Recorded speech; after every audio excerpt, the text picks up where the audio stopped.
श्री स्वामी समर्थ. सर्व बंधू आणि भगिनींच्या आपल्या चॅनलमध्ये स्वागत आहे. आजचा दिवस तुम्हाला आनंदाचा, सुख समृद्धीचा आणि भरभराटीचा जावो हेच स्वामी चरणी प्रार्थना.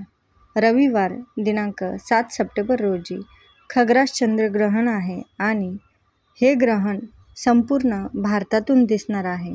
तर ग्रहण स्पर्श हे रात्री 9:57 सुरू होईल आणि ग्रहण मध्य हे साधारण रात्री 11:42 पर्यंत आहे. तर ग्रहण मोक्ष हे उत्तरात्री 1:27 पर्यंत आहे. तर ग्रहण कालावधी हा साधारण 3 तास 30 मिनिटांचा आहे. तर ग्रहणाचा वेध हे रविवार दिनांक 7 रोजी दुपारी 12:37 पासून ग्रहण मोक्षापर्यंत वेद पाळावेत. या वेद काळात स्नान, देवपूजा, नित्यकर्म, जप, श्राद्धकर्म ही कामे करू शकतात. परंतु वेद काळात भोजन वर्ज्य करावे. आजारी, वृद्ध, बाल व विशेष म्हणजे गर्भवती स्त्रियांनी 7 तारखेला सायंकाळी 5:15 पासून ग्रहण मोक्षापर्यंत म्हणजे साधारण रात्री 1:27 पर्यंत आपल्याला गर्भवती स्त्रियांनी हे वेद पाळायचे आहे.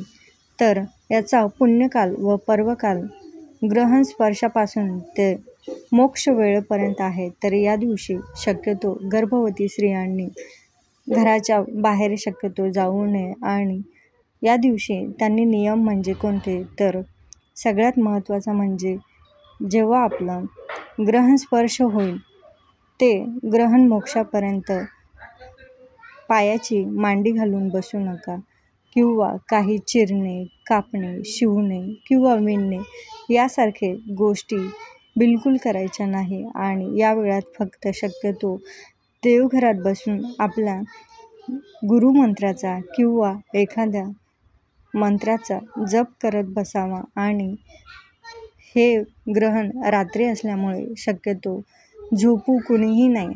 तर गर्भवती स्त्रियांनी तर मुळीच झोपू नये. आणि या राशीमध्ये बऱ्याच जणांना काही शुभ फल आहेत, तर काहींना मिश्र आहेत, तर काहींना अनिष्ट फल आहे. तर शुभ फल कोणत्या राशीला आहे ते आपण बघूया. तर शुभ फल हे मेष, वृषभ, कन्या आणि धनु राशीला आहे.